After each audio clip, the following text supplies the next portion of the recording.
절개 리프팅에는 여러 종류가 있죠. 그 중에서 가장 많이 시행되는 것이 안면거상술이라고 해서 눈 아래쪽 그리고 턱 그리고 목을 동시에 리프팅해주는 안면거상술이죠. 이와 못지않게 중요한 것이 처진 눈썹과 이마를 끌어올려주는 이마 눈썹 거상술이에요. 이마 눈썹 거상술은 안면 거상술에 비해서 수술도 짧고 또 간단하기 때문에 최근 들어서는 굉장히 많이 사용되고 있지만 과거에 내시경이 없었던 시절에는요, 이 수술은 꽤 큰 수술이었어요. 하지만 최근에는 내시경을 사용하게 됨으로 인해서 회복 기간도 짧고 출혈도 거의 없게 되고, 사실은 이 내시경을 사용하면서 예전에 무혈 수술이라고 불렀죠. 사실은 무혈은 아니지만 과거에 출혈이 많던 전통적인 이마 거상술에 비하면 내시경은 거의 피가 나지 않기 때문에 무혈 수술 뭐 이렇게까지 좀 약간의 과장을 섞어서 얘기를 했었어요. 제가 예전에 삼성병원, 지금 서울 삼성병원이 처음 개원했을 때 제가 거기에 이제 서울대학병원 레지던트였거든요. 그래서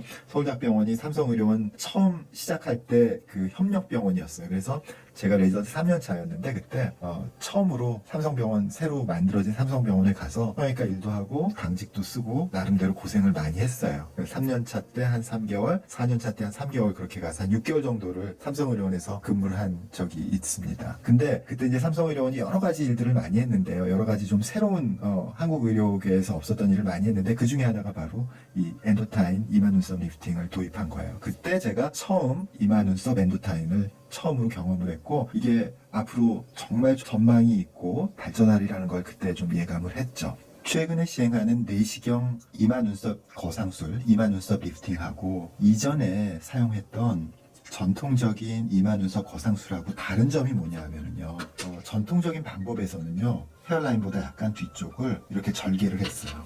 그걸 우리가 뭐라고 하냐면요, 관상 절개라고 했어요. 관상 절개가 뭐냐면요, 우리 관 있죠, 왕관 모양으로 절개를 한다는 거예요. 그러니까 한쪽 귀에서부터 다른 쪽 귀까지를 이렇게 절개를 하는 거예요. 여기서부터 귀 앞쪽에서 시작해서 여기까지. 근데요, 지금 여기 이렇게 보이는 게 뭐냐면 다 혈관이에요. 신경과 혈관이에요. 그리고 근육이고요. 모든 구조의 방향이 전부 다 아래쪽에서 위로 수직으로 올라가고 있죠. 이렇게 수직으로. 이 해부학적 조직을 가지고 있는데 절개를 그거와 수직으로 한다면 어떨까요? 모든 구조물이 다 끊기는 거야. 모든 구조물이. 신경은 절단돼서 위쪽에 감각을 잃어버리고요. 혈관은 절개돼서 출혈을 하고, 큰 혈관들은 모두 결찰, 그러니까 혈관을 잡아줘야 된다. 그래서 피가 더 이상 나지 않도록. 그걸 게을리하면은요, 수혈이 필요할 정도로 피가 많이 났던 수술이에요. 그러고 나서 당겨주고, 이 헤어라인에서 절개해서 당겨주고,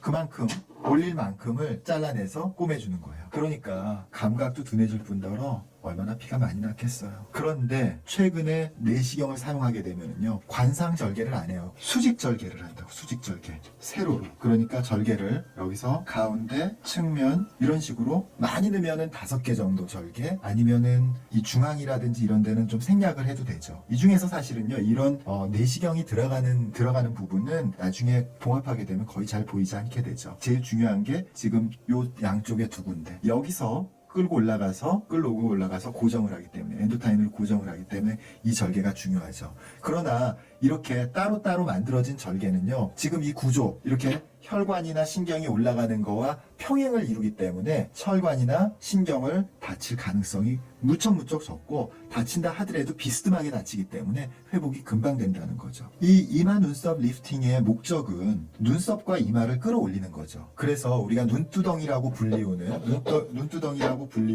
이 부분을 끌고 올라가는 거죠. 그래서 눈두덩을 눈으로부터 펴주고, 눈썹을 올려주고, 또 이마에 주름이 있다면 이마의 주름을 펴주고, 그렇게 해서 위쪽으로 올라가는 건데, 전통적인 방식의 이마 거상술은 말이죠, 피부를 끊어내니까, 이만큼의 두피를 잘라내니까 올라가는 게 이해가 되는데, 그러면 잘라내지도 않는데 도대체 어떻게 해서 올라가느냐, 거기에 저는 사실 예전에 되게 궁금했거든요. 그게 처음에 이 수술을 처음 봤을 때 그게 도저히 이해가 안 가는 거야. 이게 도대체 어떻게 올라가, 이게 어떻게 올라갈 수가 있어. 그 비밀은요, 눈썹과 눈두덩이에 있는 부분, 또 이 주름들을 여기서 피게 되면 말이죠, 당연히 주름이 이 뒤쪽에 가서 생기지 않겠어요? 잘라내지 않으니까, 피부가 남으니까. 앞쪽을 끌어올리면 여기는 펴지고 뒤쪽에는 주름이 생기겠죠? 네, 맞아요.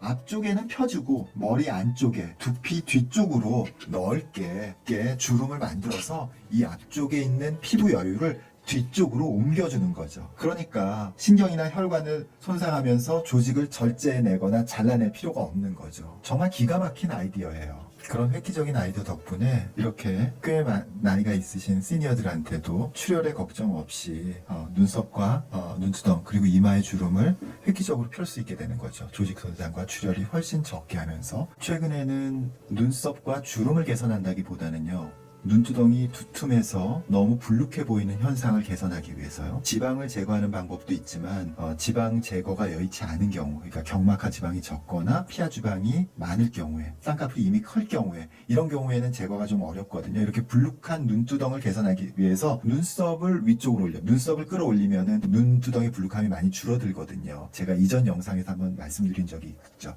눈썹을 끌어올리면 이렇게 불룩했던 눈두덩이 얇아지는 효과가 있어요. 그래서 비교적 젊은 친구들도 이런 눈두덩을 줄이게, 불룩한 눈두덩을 개선하기 위한 방법으로서 이 내시경 이마 거상술을 사용하기도 합니다. 과거에는 출혈과 조직 손상 때문에 웬만한 경우가 아니면은 잘 생각하지 못했던 눈썹 이마 리프팅을 최근 들어 내시경의 도움으로 굉장히 그 범위도 확대됐고 젊은 사람들까지, 대개 이런 젊은 사람들까지 하는 경우는요, 예전에는 저희가 렛미인 같은 거 했잖아요. 렛미인 같은 경우에 이제 굉장히 드라마틱한 효과를 얻기 위해서 조금 그런 특수한 경우에 사용했었는데, 최근 들어서는 쌍꺼풀 수술 대신에 눈꺼풀 지방 제거하는 것 대신에 젊은 분들에게 눈썹 이마 리프팅을 시행해서 비교적 좋은 결과를 얻을 수가 있었습니다. 물론 이런 모든 수술들은 말이죠, 굉장히 안전이 제일 중요하고요. 잘 트레이닝된 경험 있는 전문의를 꼭 찾는 것이 중요하다고 할 수 있겠습니다. 오늘은 내시경에 의한 이마 눈썹 리프팅에 대해서